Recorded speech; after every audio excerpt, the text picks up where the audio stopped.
Hi hello welcome to Andhra Prabha. YCP అధినేత జగన్కు ప్రతిపక్షంలో ఉన్నప్పుడు తటస్థుల పేరుతో కొంతమంది రంగంలో దిగి అప్పటి ప్రభుత్వంపై నిరంతరాయంగా బురజలుతూ ఉండేవారు.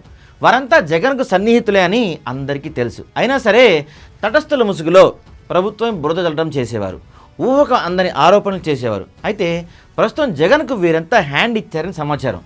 దీంతో జగన్ పెయిడ్ ఆర్టిస్టుల రంగంలోకి దించారని చెప్పొచ్చు. గతంలో కొంతమంది ప్రముఖులను పట్టుకొని కులోన్మాదం రేపడానికి జగన్ చేసిన ప్రయత్నాలు లెక్కలేనున్నాయని, దానికోసం మాజీ సీఎస్ల దగ్గర నుంచి మాజీ న్యాయమూర్తుల వరకు చాలామంది రోడ్ల మీద పడిపోయేవారు. తర్వాత వారిలో కొంతమంది పదవులు దక్కించుకున్నా మిగిలిన వారు సైలెంట్ అయిపోయారు. దీంతో కొత్తగా తటస్థ ప్రముఖుల్ని ఏర్పాటు చేసుకోలేకపోయారు. తమ ప్రభుత్వాన్ని పొగట్టడానికి, ప్రతిపక్షాన్ని విమర్శించడానికి ఇలాంటి గ్రూప్ డియాక్టివేట్ అయిపోయింది.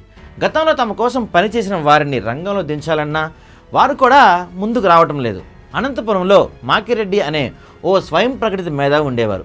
ఆయనకు కూడా జగన్ రెడ్డిని సమర్థించడం ప్రస్తుతం నామోషిగా అనిపిస్తుందట. దీంతో ఆయన కూడా మాట్లాడటం లేదు. పరిస్థితి దిగజారిపోవడంతో పెయిడ్ ఆర్టిస్టులను రంగంలో దించుతున్నారని వైసీపీ నేతలు సోషల్ మీడియాలో పేజీలు హైర్ చేయడం దగ్గర నుంచి ముక్కుముఖం తెలియని వారితో మాట్లాడించి వారిని హైలైట్ చేయించుకునేందుకు ప్రయత్నిస్తున్నారు. వాటిలో ఉన్న సారం తెలిసిన తరువాత ఇలాంటి చీప్ ట్రిక్కులు ఇప్పుడు కూడా పనిచేస్తాయా అని వైసీపీ నేతలే ఆశ్చర్యపోవాల్సిన పరిస్థితి వస్తుంది. మరి గత ఎన్నికల సీజన్లో బాగా పనిచేసిన స్ట్రాటజీ ఈసారి వైసీపీ కలిసి వస్తుందా లేదా అన్నది వేచి చూడాలి.